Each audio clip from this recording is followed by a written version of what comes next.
Are the Forgotten Sons getting a mega push too soon? I am Luke and this is El Fagador Laurie Blake, and welcome to the post-NXT edition of the Wrestle Ramble, where we are joined, as always, by producer Randy Andy Datson, who is going to be taking your super chats in the pauses in between. I wonder how many people know that we ballsed up the live stream first time round. I'm sure no one in the chat, so probably quite a lot of people. I'm sure no one noticed. That'll be fine. Yeah, fine. That's fine. But yeah, anyway, we're going to be kicking things off today, talking about the Viking Raiders. Who? Well, I mean, Hoops. I did actually write down initially in my notes War Raiders. Yes. Because I thought to myself, they're the War Raiders in NXT, right? Yeah, and we've not seen. Well, yeah. We saw them once. We saw them in the Street Profits match. Yes. Which we thought was a tag title match, and it wasn't. Yeah, and what were they billed as there? They were billed as the War Raiders then because it was taped before they did the call. Yeah. So they were still the War Raiders. But it's weird to have not just gone back and changed that. I don't know. I don't know. But yeah, so they were the Viking Raiders here, and I think they've been sort of advertised as Viking Raiders since, more or less, because they're going to be in action next week, I think. Yes, but they were also called Ivar and Eric. I feel like there would have been a interim point where you go, fine, change the team name. Probably best to still call them Hanson and Rose.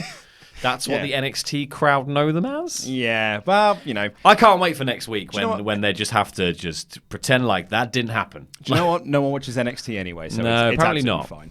Fine. But yeah, they're trying to like leave the PC because apparently they still visit there, even though they're on the road with Raw. Yeah, it's been busy. With the chance to even go over to SmackDown with it's the the Wildcard. best place to work out. Well, exactly. But they're attacked by the Forgotten Sons. We see this quite cool. It's via like security cam footage, and they're sort of leaving the building, and all of a sudden Jackson Riker pulls up in his like truck, and then from out of nowhere, Cutler and Blake just start beating them down, and they throw a bin at them and all this sort of stuff. Like you can see there, look, there's the bin that's being thrown at them, and they start attacking them. And they said that Viking Raiders will be on NXT next week. It's force of habit, I think. Viking Raiders will be on the show next week. The Experience Raiders, I think you're fine. Oh, sorry, my apologies. The Raiding Experience will be on the show next week. And it appears to be we're pushing in the direction of doing Viking Raiders versus the Forgotten Sons, possibly for the tag titles, which one would assume then means the Forgotten Sons could be winning the tag titles. We're not going to go. There are things that have happened post this, spoiler-wise, in terms of NXT. So we're not going to discuss that because this is a spoiler-free zone. So they appear to be heading in the direction that the Forgotten Sons could be in line to be the next NXT Tag Team Champions. Yeah. And I thought I would pose the question to you. This is a discussion part of the show. Is it too soon for the Forgotten Sons to win the tag straps? You're dang right it's too soon. Of course it's too soon. Like, the War Raiders, and it's just because, the War Raiders were like, there was a big panic on the main roster where they're like, we need guys, so bring up the War Raiders, bring up Black and Ricochet. We tried to get Gargano and Ciampa. Almost thankfully for Johnny Gargano, Ciampa got injured to the point, or had to have surgery, so that he gets to finish his run in NXT. Got to find those silver linings. You got to find the silver linings. That's actually almost like a weird bit of luck to a degree. Shame we didn't get to finish the actual story they were doing, but they still had one of the matches. Johnny Gargano still got to have like a match of the year kind of thing. Got to look at those silver linings. Yes, very small silver linings here. They could have ended up in a feud against Hawkins and Ryder or something. I know! Well, they could have ended up Raw Tag Team Champs pretty quickly, I imagine. But so obviously this is NXT having to scramble because someone else had a panic and a scramble. And this is them going like, well, what do we do now? Like, what do we do with the Raiders now? Yeah, and I think the it's a good choice, the Forgotten Sons, I think, to stick, like, because you could have done the safe option, just whacked it back on the Undisputed Era.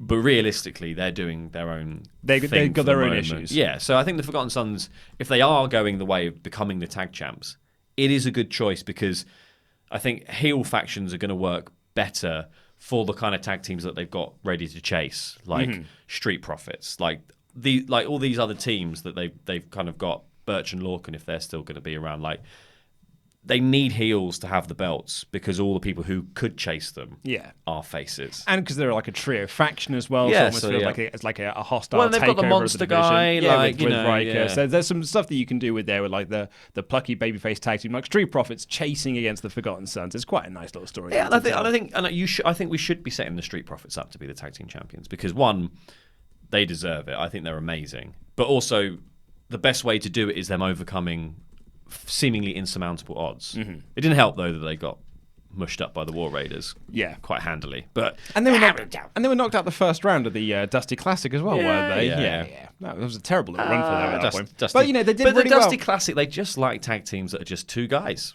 Yeah, just two dudes stuck together.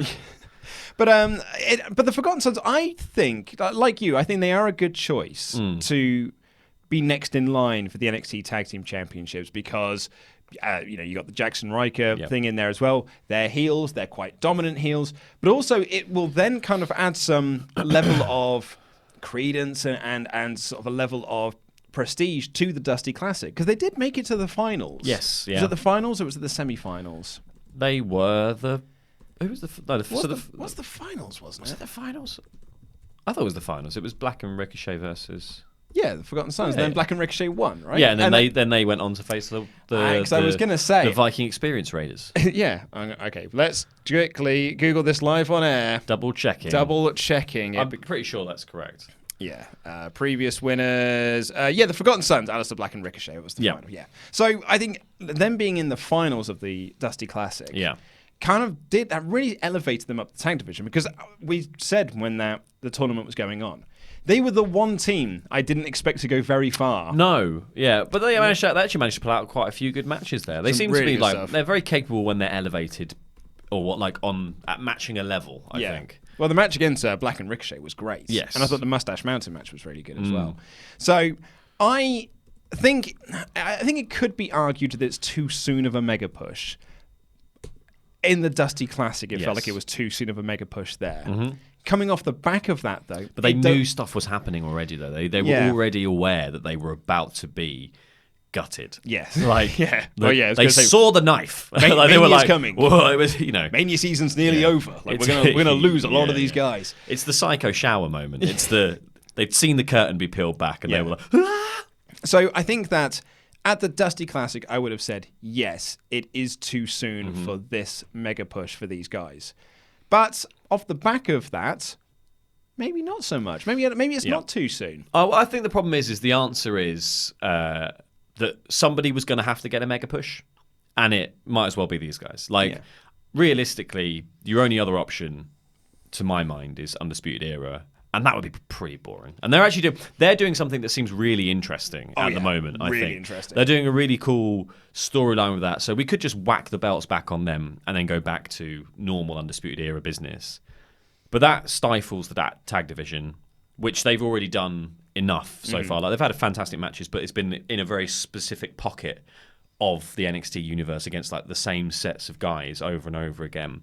So it's good to see it mixed up and have someone else chasing. But I also think having a really quite terrible heel faction running the show on NXT is a storyline that they'll get a lot of mileage out of, because the problem with the Undisputed Era is they're so over that no one is going to people don't actually want to see them lose the belts when they have the belts. So the benefit of putting it on the Forgotten Sons is whoever is chasing, there's going to be that moment when they finally win the belts from them. Yeah. And everyone goes ballistic because people don't want them to have the belts. Particularly if it is someone like the Street Profits. Yes. Chasing the belts. Because they feel like they're the most natural fit to chase the Forgotten Sons. Yes. Kind of sucks that they don't get their moment of glory over the War Raiders, because I felt like that we were kind of building towards that. Yes, yeah. They tried all the tactics and they tried all the stuff, yeah. Yeah. But, getting something over the Forgotten Sons, if they are then pushed as these sort of monster tag champs, almost like the way that AOP were pushed when they won the belts, of just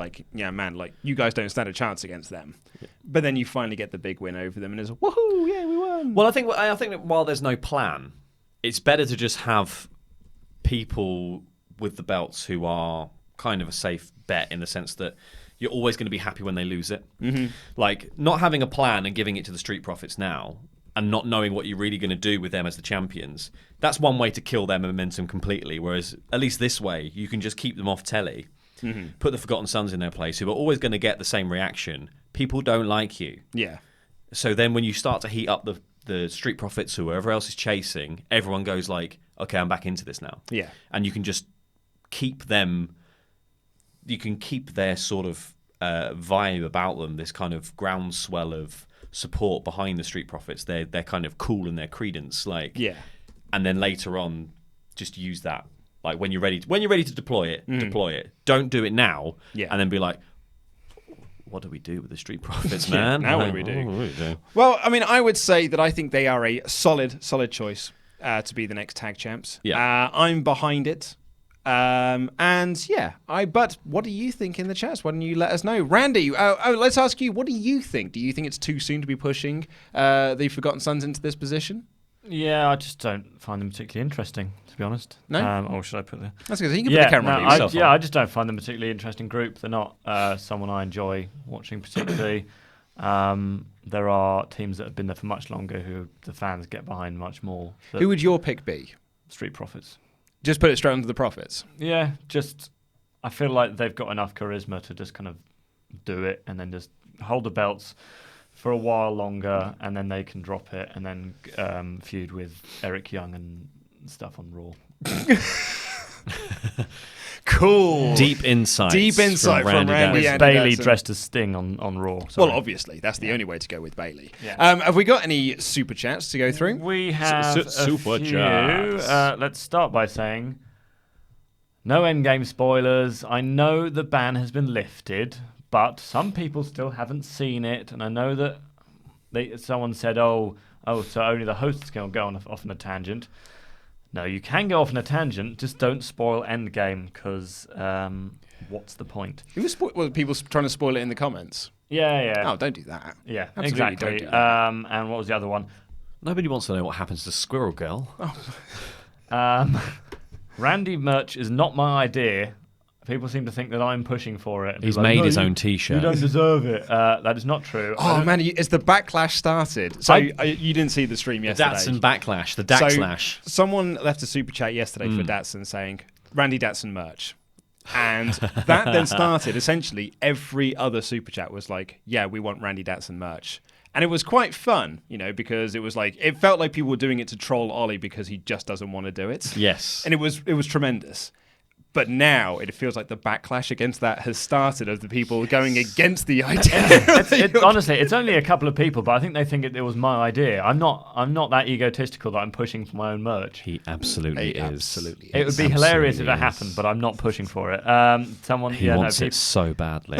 People, he's visibly quivering with excitement. So you can't see. Look at him. Look at him shake. So, as he thinks about it. A super chat from Nicholas Belgraph. No people message. People are going to think that was me saying that. Yeah, well, you get blamed for everything. So. Because a lot of people have been calling you twins on the chat. So. We are twins. Yeah. It's because you both kind of let your hair grow out slightly, so you got the kind of grey. 4 Lukes.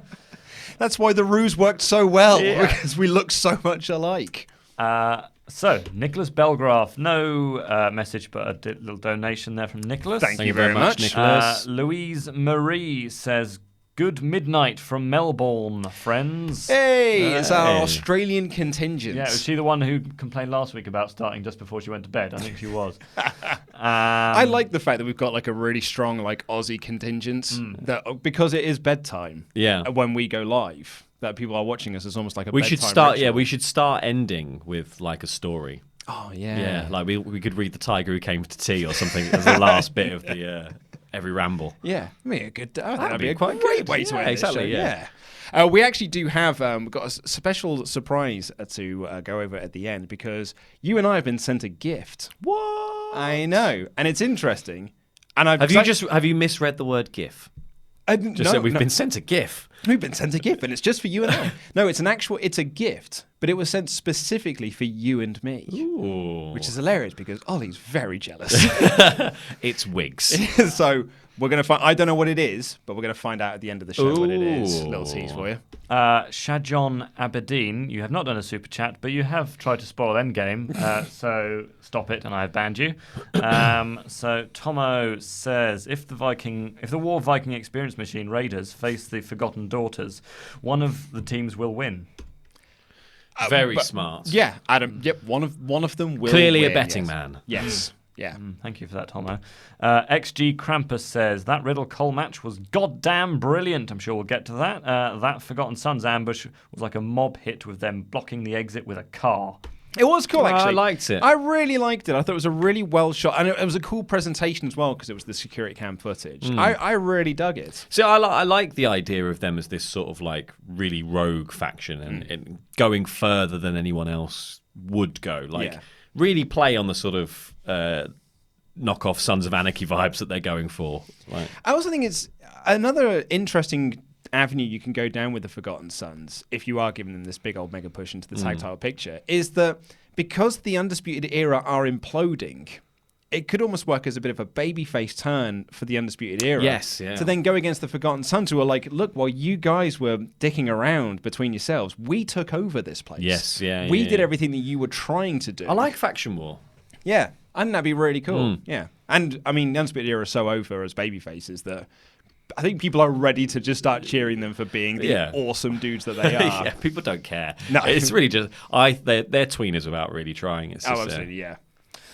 People have just started giving us what, as you were talking about Australia, the time. People are giving us what time it is where they are. So we've got 10:19 in New York. We've got 7:19 New York. AM I love New York. in Arizona. So awesome, New York. It's a You're brilliant not listening. You're not listening, Luke. Oh, sorry. It's 12:19 a.m. in Australia, 9:18 in Missouri, 3:18 p.m. obviously here. It's funny, someone left a message on Discord earlier this week that said that the podcast has really gone downhill since we started doing it as a live stream. And I think it's this kind of content that they're talking about, where we're just reading time zones now. Bollocks. Sorry, talking things. It's not a swear. It's fine. I think you can get away with that one. Super chats, please. Yes, Jobber JJ496 says, at least NXT are trying to make them interesting.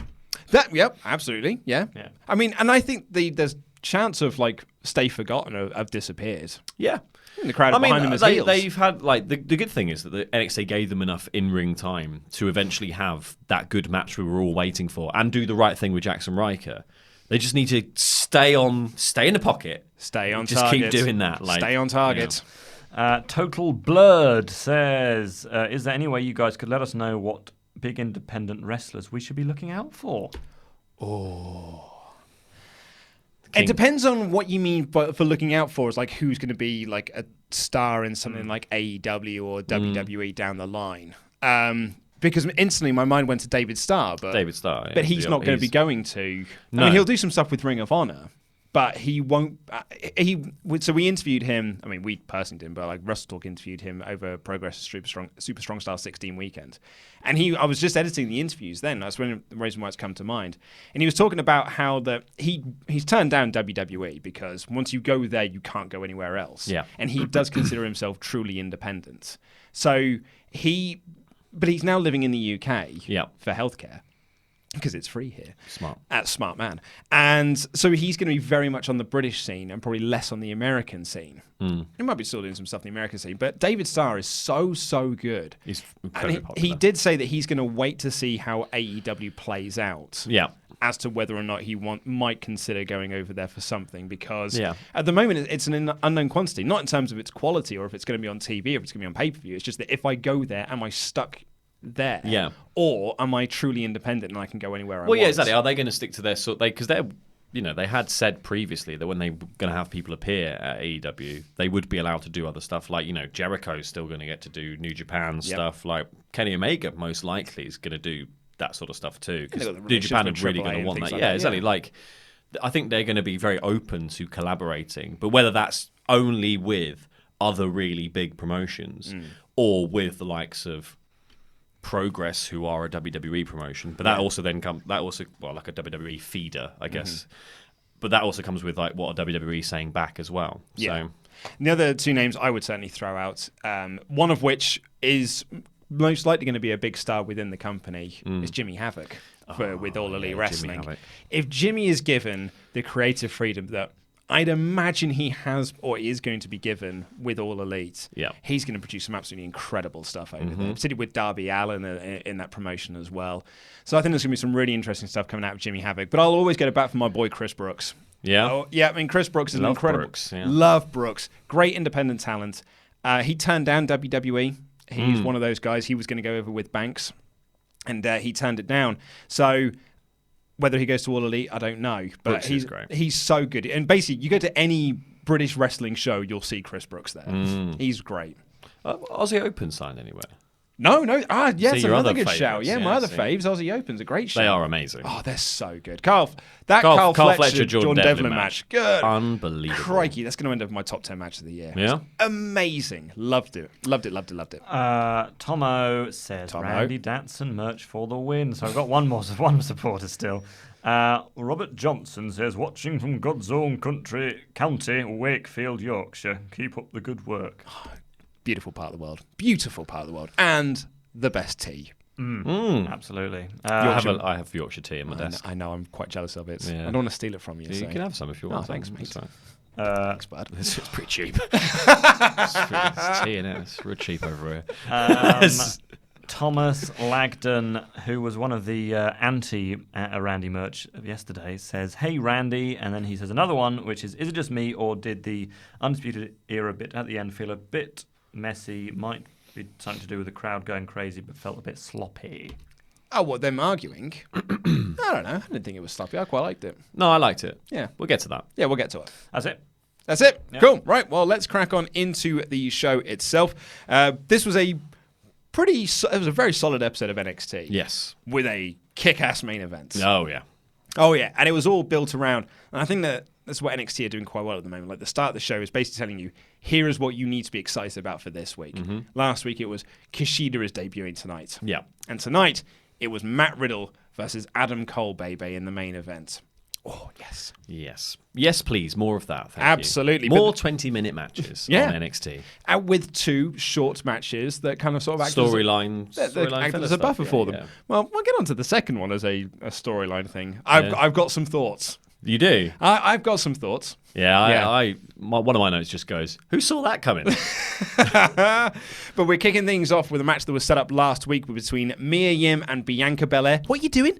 And I thought it was a really good clash because they're two very, very confident characters. Mia Yim, she's the head baddie in charge, Inspector Gadget, Dr. Claw. And Bianca Belair, still in her mindset, is undefeated. So it was a really in nice... reality, delusional. Yeah, in reality, can't win. Keeps getting pinned in big matches. And I thought there's a really nice clash there of characters. Two very strong-minded characters going at it. And that really played out in the start of the match. Yes, when they traded blows, basically, and moves. And it was like, arm drag for arm drag. And then they did this brilliant Matrix block arm drag where they both just went, okay. Yeah. And then that's when they went for the sort of mutual, they were going to go fist bump or... Yeah. I think it was a fist bump or a sort of arm bump, that one on there. And then Bianca just was like, booted her. I'm going to boot you. I'm just going to boot you I'm now. going to boot you. And she worked over it, and then Yim started to make a comeback. And I like the finish of this as well, because Mim does a sunset flip powerbomb, and Bella does the big old comedy sell where you go, whoa, no, I can't get the rope. Oh!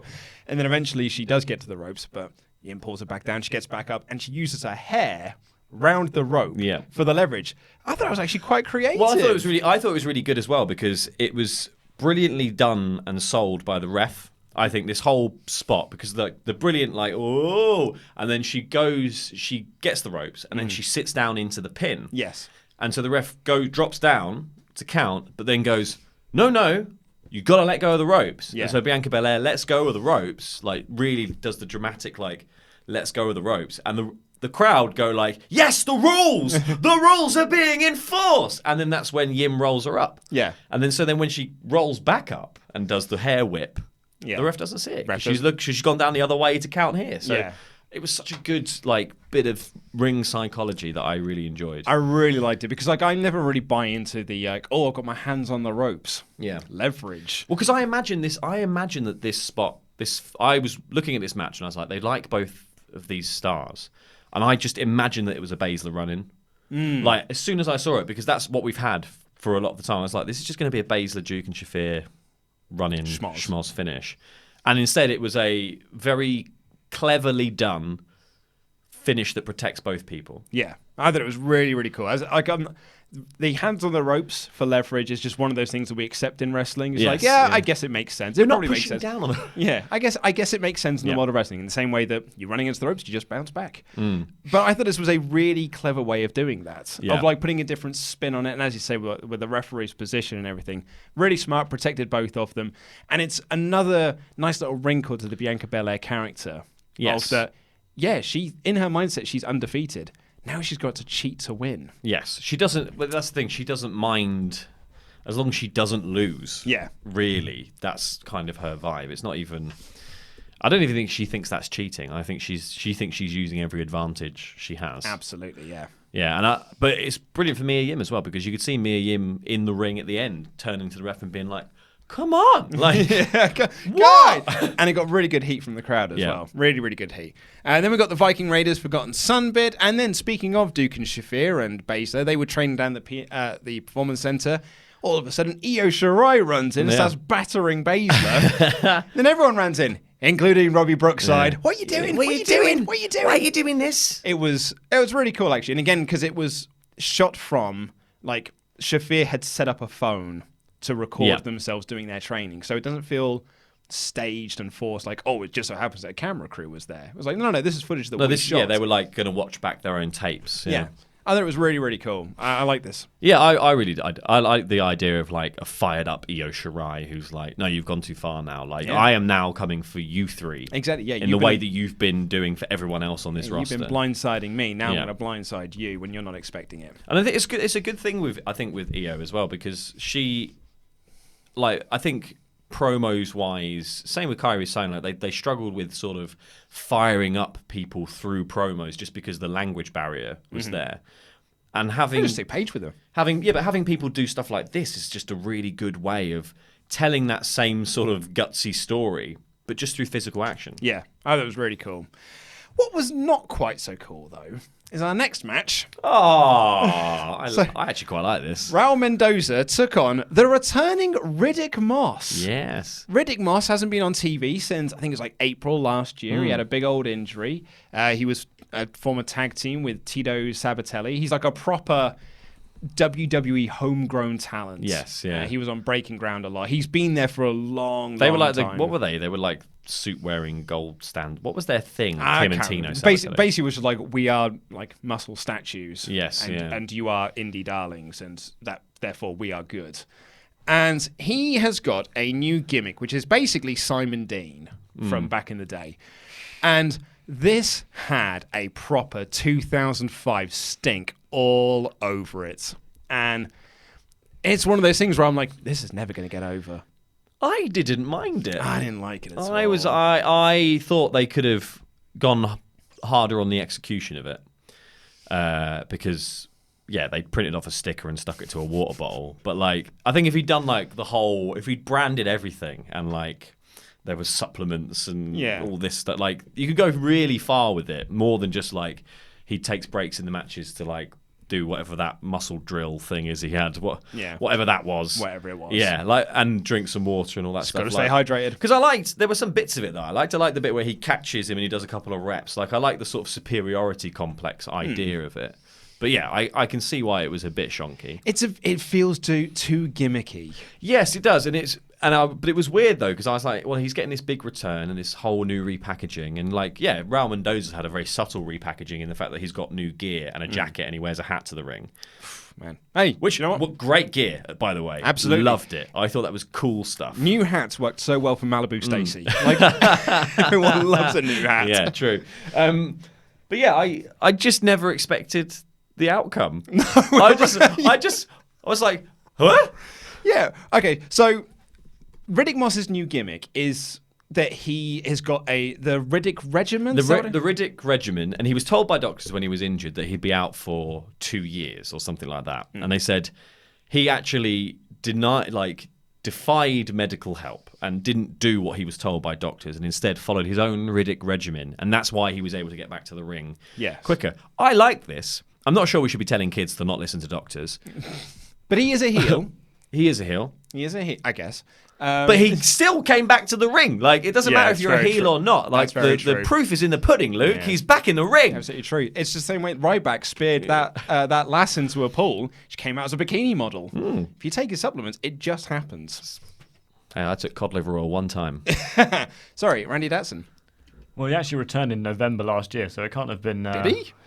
Yeah. To do what? Live events. Oh, but okay. like this, so he can't have taken that many supplements if it took him between November and now to actually come back.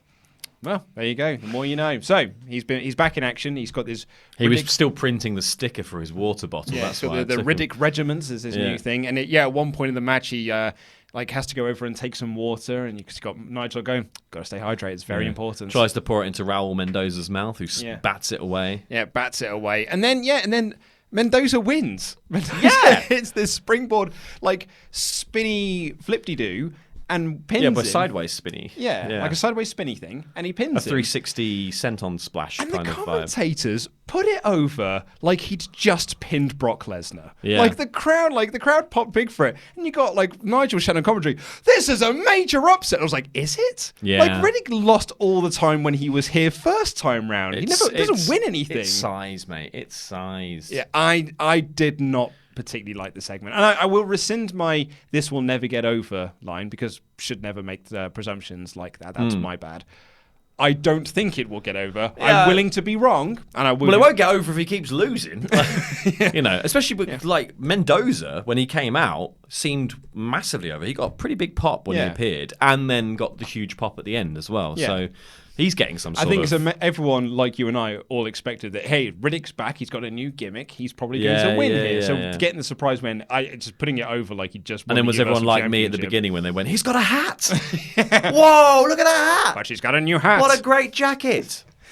So the match was fun. This gimmick just reeks of 2005 for me. I feel like we've passed all this sort of very gimmicky stuff.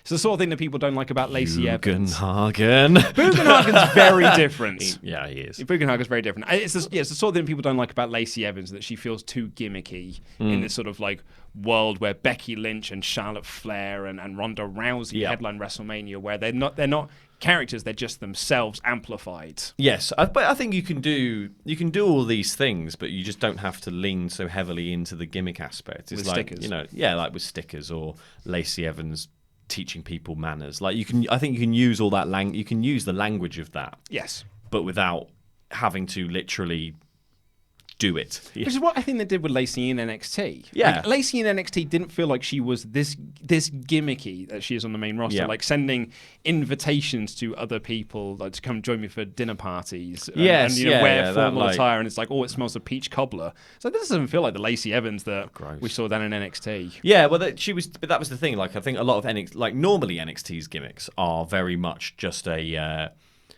almost just physical gimmicks. It's just that's just what they look like. It's a look more than it is obviously No Way Jose had the thing, and Adam Rose had the party, the conga line. But there are bits where there are proper gimmicks like Prince Pretty as well down there. But that's simpler stuff gets over. But when you extrapolate it out into, well, she's a Southern Belle, so she has to do all the things that Southern Belles do. Mm-hmm. Yes, that's it, yeah. It's main roster. Yeah, exactly, yeah. Absolutely. But we're going to recap of Kushida's debut last week. He'll be back next week in action. And then we got our main event of the show, which was Adam Cole versus Matt Riddle in a corking little match. Yeah. This was rad. I really enjoyed it. Thrilled when I looked at the timeline and there was 20 minutes left of this show, and I was like, oh, brilliant. Yeah, full... We're going to get a full 15, 20-minute match here. Yeah. Matt Riddle looked like he was having a lovely time as well when he came out, and he just took time to just bro fist every single person in the front row. God, Matt Riddle's cool. Yeah, Adam Cole feels like an absolute star. My favorite, I had quite a few favorite spots in this, but in particular, I loved Cole doing the step up insecurity, and Riddle answered during the selling of this insecurity by grabbing him and deadlift German suplexing him. It was a wicked sequence. So because Cole ends up turned around on the floor, having just done it, and Riddle reels backwards, but as he comes forward, he just grabs him and just launches him. Deadlift, release German suplex. That was amazing. Such an amazing spot. That was wicked. And you had Riddle trying to do a fireman's carry, and as he lifted him up, Adam Cole slipped behind him and hit like a backstabber on him. It was really, really good stuff. I thought this was absolutely tremendous. Thought they really sold the ankle lock spot well. Yeah. Like, because he had him in the ankle lock, and Cole was doing everything he could to get out of it. But in trying to get out of it, Riddle just grabbed the other ankle. Yeah. And just twisted that instead. I thought it was rad. I loved it. But also, importantly, like, this is kind of, again, another part of the Undisputed Era's decline, right? So, like, Cole hits the last shot. A move which, actually, commentary did a good job of pointing out, hitherto hadn't really been kicked out of. Gargano was the first person to ever kick out of the last shot on NXT at TakeOver. And that was why Cole was so... That's why Cole didn't win. Yeah, exactly why Cole didn't win. But that... It's now almost as if the power of the Undisputed Era is waning within NXT, and that even the finisher isn't protected anymore. It's like Freddy Krueger in Freddy vs. Jason, because people have stopped talking about him. He lost all of his powers. It's about Pennywise. People aren't scared of him anymore. Like, and Riddle kicks out of the last shot. And as you say, like, Mauro Ranallo on commentary was like, that means Riddle's the second person to kick out of that move, the second ever person to kick out of that move. I think it's a really, really cool story. Yeah. And then you have... Riddle's making his comeback. He hits a V trigger and a go to sleep and a big knee. Oh, that was in that bit. The go to sleep bit. Yeah. So you go to sleep, power bomb, flips him over, huge knee. So cool. And then here comes Roderick Strong. And as we've seen on the NXT shows for the last couple of weeks, basically, I would argue every single week since, for the last 3-4 weeks, pretty much since WrestleMania, we might as well have had the same thumbnail for this show, which is the end of the Undisputed Era, but we have to try and got to think of different talking points. But this is a lovely new chapter to this. Roderick Strong runs down. These two they've been having their troubles for the past couple of weeks. And Strong helps Cole back up, gets him back into the ring, and that's what allows him to. Is that where they get the last shot in, or is it? No, so it's so that's after that. So the last shot already happened. So Cole it was actually a super kick. So Roddy, after that whole blitz by Riddle with the V trigger and the power bomb and the go to sleep, Cole rolls out of the ring like veteran style, and that's when Roddy runs down. He helps him to his feet. WWE 2K19 tactic. yeah, just get out of there. Comes down, picks him up. And then Riddle comes out to get them both. Penalty kicks Roddy at Cole, but hits Roddy. Cole scurries up back into the ring. Riddle jumps down to deal with Roddy. And then as Riddle turns to get back in the ring, he does a flip over the top rope. But as he does that, straight into a super kick by Cole. And people bought that as the finish. Yeah. Myself included, I was like, oh, that's a cool little finish. That'd be because Roddy essentially helped him win. But Cole has got very good at super kicking people as they're doing a flip. Yeah. And Riddle kicks out. But as he kicks out, grabs Cole in the bro mission, and Cole taps out. And then Roddy gets into the ring. The rest of the Era run down to kind of help out their brother in arms. And chase off Riddle as well. And Cole shrugs off Roderick Strong, and then they go off into their separate corners. And once again, it's Kyle O'Reilly with Adam Cole and Bobby Fish with Roderick Strong. Very, very subtle staging. I love it so much. Don't want this group to split up, but I don't think they are. No, but I want to see that. I want to see that tag match. Yeah, me too. I think we are just leading into especially when Fish and O'Reilly have to get in the ring together and have to be like, well, we're going to have to do this. Like, it's going to be amazing if it goes in that direction, of course. And they even leave in those two pairings. Yeah. Like Fish and Strong leave together, even though all four of them technically do leave at the same time. It's just and they were just sort of like shouting at each other, mouthing off. And they have this line from Adam Cole. It's all off mic, obviously just picked up by the camera mic, where he's walking away and he says, I've been losing big matches, and it's always when he's involved. Yeah. I won that 5-way on my own. Yeah. That's great. Like, in his head, he's like, yeah, I'm not losing because I'm rubbish. No. I'm losing because he's here. Yeah, he's the ultimate ego. I loved how long they let that segment run as well. Like as soon as the match was over, they did such a good job of just like enough sort of back and forth banter. The crowd really got into it. They were doing hug it out, hug it out, hug it out, and there was a bit where like Roddy was really like. Come on, man. Like, yep, we've got to do this. Let's go with them. And Cole was just like, nah, forget it, Roddy, and got out the other side of the ring. So good. It's really well staged. It's really well executed.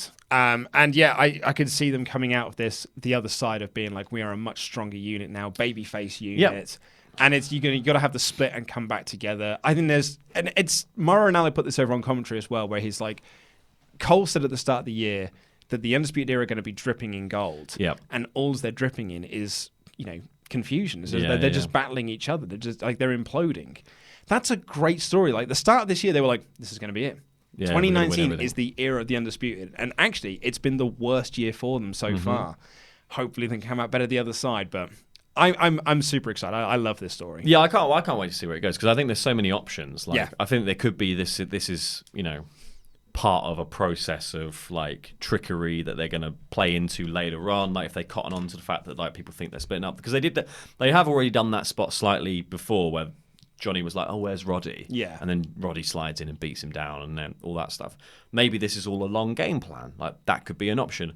Maybe there's a change in the leadership. Yeah. Maybe Roddy becomes the leader of the Undisputed Era for a bit, and then that leads to like a power struggle again. Yeah. Or maybe they reform fully at full strength as baby faces. And there's a lot you can do with this. And there was a WWE.com video that was released afterwards as well. I saw this on Twitter, which is them arguing backstage, and it is Fish and O'Reilly trying to hold back Cole while he's shouting. And Strong takes off a t-shirt and just throws it to them. And he doesn't have the armband either. And Cole grabs the armband and says, maybe you don't deserve to wear this. Yeah. And sort of storms off, and Kyle O'Reilly picks it up being like, this is sad. Yeah. We'll give it to someone else. Give it to someone else. Who else was in Ring of Honor? So I thought it was a really strong episode of NXT, particularly with a killer main event. Yeah, it's a wicked match. Not massively sold on Riddick Moss's gimmick, but I'm ready to be proven wrong. It can hopefully be worked on. Absolutely. I'm so ready to be proven wrong. But yes, good show. What did you think? I really, really enjoyed it. I think it was a lot of fun. Yeah. I even the Riddick Moss match I enjoyed for the moments in it. For Mendoza winning as well, specifically, I popped for that. I was like, what? This is so good. I think he did a lot, and I am interested to see what's going to happen, because they've actually managed to make stories that aren't really about the titles, because for some reason they don't really know what's going on with the titles. They've made that work for them. Yeah. Which I'm very pleased about. Like, it's nice to see the Undisputed Era having a storyline that doesn't even involve the gold. Yeah. Very interesting, actually. Talking about the gold, we'll come on to the Super Chats in just a second, Randy, but you might be able to help us out with this as well. But Dijak's injured, right? Yeah. Yeah, how long's he out for? 3 months. 3 months. So that really puts a damper on Velveteen Dream's feud with him. Really opens up Velveteen Dream for some options here. Kushida's just debuted. I think Keith Lee's back now. So there's quite a few. Jackson Riker, if you're going to do like the Forgotten Sons versus the Viking Raiders or whatever, you can have Jackson Riker going up 3 belts. Yeah, exciting times. But Randy Datson, Super Chats, please. Yes, let's go. We got quite a few more this time, so that's nice. Thank you everyone who has donated. Dustin Pilon, possibly, as I say every day. Or when I first saw Gunner in TNA, I told anyone who would listen that he is money. Can't wait for more Jackson Riker push in any capacity. He is a friend of a WrestleTalk fan. Oh, actually, the Fishmonger. One of the original crap gimmicks, the Fishmonger. Jackson Riker's one of his friends. He keeps sending us pictures of the two of them together, hanging out. Oh. Yeah, nice. Jackson Riker supports WrestleTalk, confirmed. Of course he does. As does Matt Riddle. Zachary Marsh says, and the Young Bucks.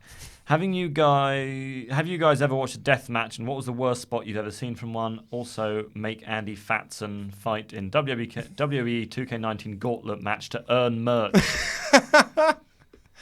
That's a gimmick we could do next week, I guess. Yeah. I've seen death matches. Oh yeah. I've seen some gruesome. Well, so we showed the clip at the Prince Charles when we were watching Ready to Rumble of David Arquette in his death match with Nick Gage, in which Nick Gage slips after they do a spot with a light tube, and Gage breaks it over Arquette's forehead, and then proceeds to jab him in the forehead with a pointy end. But somewhere in that whole confusion, slips and just across his neck. Yeah. That's probably the worst spot I've ever seen. It was a botch, but it was not pretty. No. I mean, I know I've been into a lot of backyard stuff. I I was a teenager in the early 2000s when backyard wrestling was a big deal. So, like, after school, you'd be like, there'd be some backyard feds that you can go and visit. And light tubes are plenty sort of there. And that was done very unsafely. I've seen some variously horrible stuff. And, of course, Lego bricks. I think surprisingly, it's that sort of stuff that is the worst. The spot in the Jimmy Havoc Sami Callihan match that we saw at Wrestling MediaCon. Paper cuts. No. So paper cuts are bad. And I like the fact that they're completely safe, but they just look. It just looks. It's so visceral. Yeah. But there's a spot in that in which they pour a load of thumbtacks on the floor. Jimmy Havoc's shoes somehow end up off through match He said in our shenanigans. interview that he's very bad at tying laces. Yeah, so he ends up with his shoes off, and then he gets up on the turnbuckle to do a double-footed stomp onto Callahan, who rolls out of the way. So Jimmy Havoc just 2 foots into a bunch of thumbtacks. Yeah. That is one of the worst spots I've ever seen. And I can tell you how bad that is. When we WrestleTalk.com's interview with Jimmy Havoc, which will be released as a podcast tomorrow, it's his least favourite spot to do. Is it? And Jimmy Havoc, in that interview, also said, bleeding is easier than running, which is why I do death matches. And and I like the taste of my own blood. Oh my God. Laurie, I was going to say the exact same one. He had a death match last year at Super Strong Style with Joey Janela. Yes, yeah. And he did the same spot with just walking in on thumbtacks. And my God, there was a girl in front of me who had like a phobia of feet. And she was like almost vomiting. She had to turn around and I just basically had to have a conversation with her. She's like, "Is it done? Is it done?" Like, No, there's more feet. He's grown extra legs. My favourite part from that Wrestling Media Be sick. was that Jimmy versus Callahan was the main event. And they had it as the main event because it was a family-friendly event. They were like, we've got to put this on match last so that the parents and the kids can leave and they won't have missed other main events we could the rest do. Of the show. So throughout the Also, night... because the cleanup is a pain. Well, exactly. But they kept saying, this match is going to be very, very violent. It's coming up soon. We will give you lots of warning that it's going to be happening. And the match started, and I just thought to myself, well, there's no families here now. Within about 5 minutes, I saw a dad and his kid legged out the room, as if the dad thought, it won't be that bad, will it? That'll be fine. Yeah. Can't imagine it'd be that. It's only wrestling, isn't it? What was it that lad said in that TMZ clip we showed at Wrestling MediaCon? Oh, people get stabbed. People get stabbed. people get stabbed. It's about deathmatch wrestling. Google TMZ's coverage of David Arquette's injury. so It is funny. the worst. It is the worst. It's 4 people who know nothing about wrestling talking about deathmatch. Oh no, that one Yeah, guy. that one guy. He knows. Sorry, he knows. yeah. That's why he's so flippant with the people get stabbed. People He get was just stabbed. Like, people get stabbed. People get stabbed. Like, But yeah, I just like the idea of this dad just going like, it won't be that bad. Yeah. No, that It's only wrestling. amazing. And then legging it. It was like, what? No, I've seen wrestling and I thought it was fake. But this was not. Those are real. That's real. that's a weapon. Right, should we do a couple more? Craig Brown says, I wonder if the gift that you two got is Randy merch. well, Better not be, otherwise I'll send it back. That'd be pretty weird if it was. I feel like Rachel likes us, so I don't think it will be. Who's Rachel? It's the person who sent it to us. Oh, okay.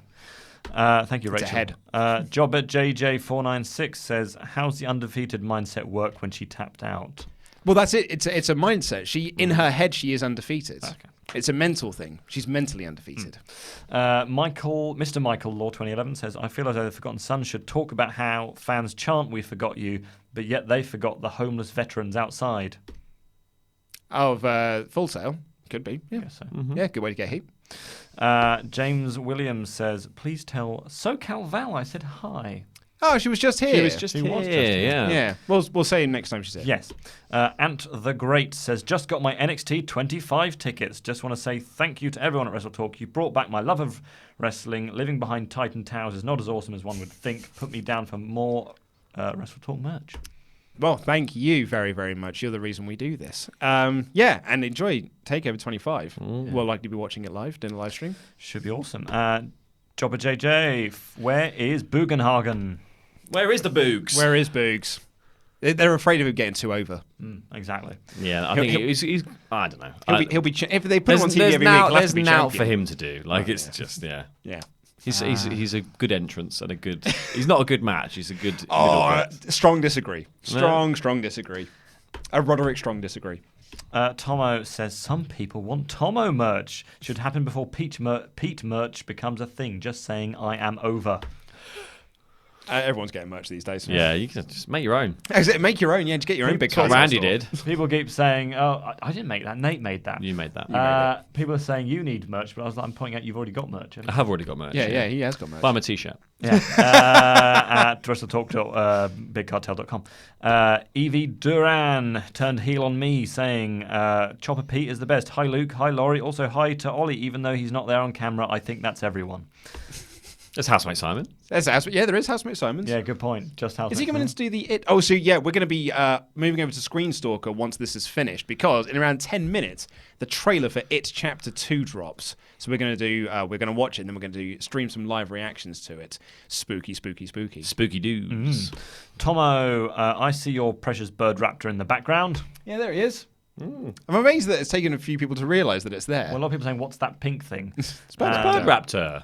Bigum Steve says, do you think Riddle will be next in line for NXT Championship, or do you think he'll be feuding with more of the Undisputed Era till Strong leaves and then he does a spoiler for the next taping, so he won't do that? Yeah, I mean, he's clearly like being pushed as one of the top guys in that brand. So yeah, he's definitely going to be in that championship picture by the end of the year. If not like champion by the end of the year. Not immediately, yeah. And finally, from Adam Pearson, my best friend, who says, which wrestler would you most like to interview? Oh, you wanted to do Walter, didn't you? Well, yeah, but I didn't do the Walter interview in the end because I thought Louis can do that because I wanted a beer instead. Yeah. And I went to Progress and I thought, I want to interview beers is what I want to interview. Louis is not old enough to have beer anyway. So. Hey, he's 18.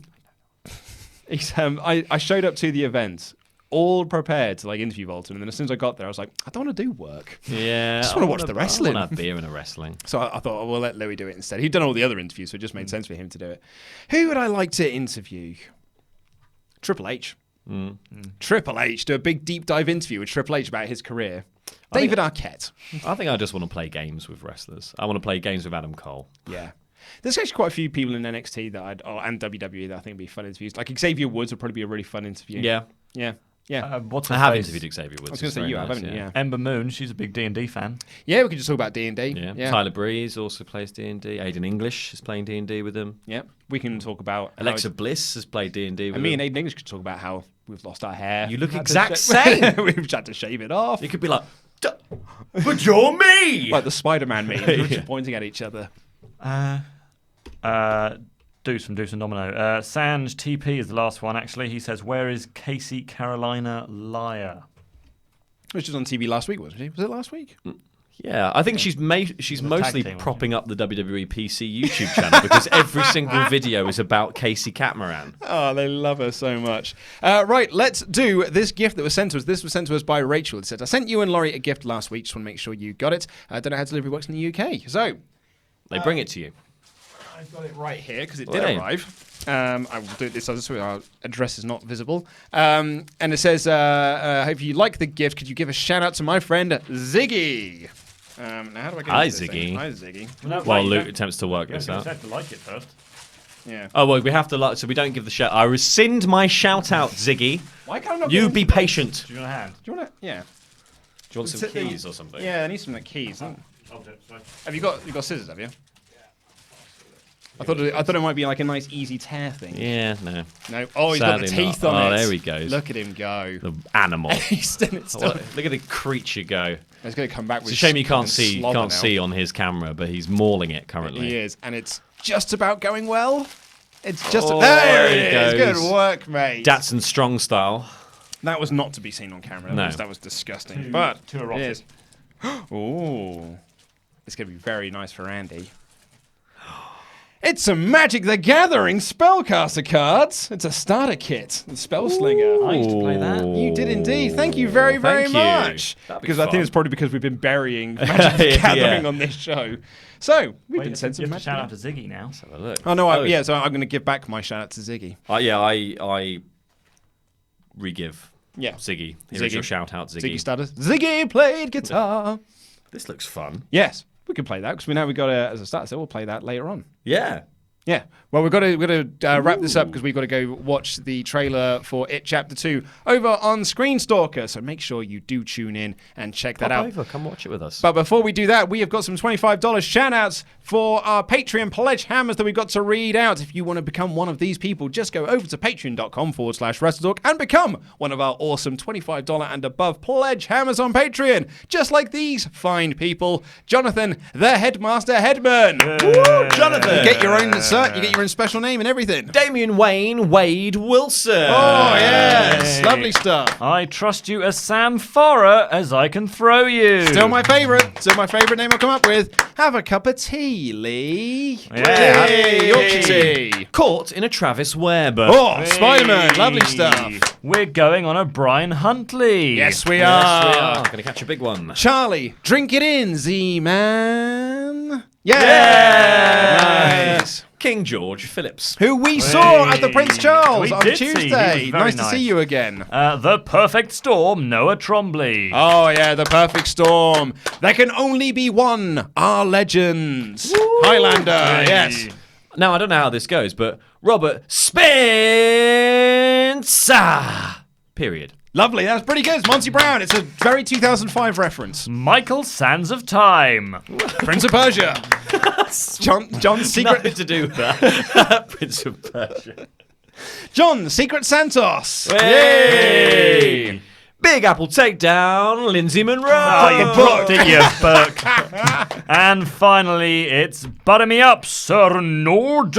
Butter me up, Butter mate. me up. Build me up, Buttercup. Soren Nord. It's Søren, he's Norwegian or something. Thank you very much, Sorry, Randy that's how you Datson, for say the your bread. inputs. Thank you so much for watching. And if you are watching this on Catch Up, please click the videos that have just appeared on the desk to catch up with the latest WrestleTalk awesome things. I have been Luke Owen. This has been our fake doll, Laurie Blake. That was Randy Datson. And that was Rambling.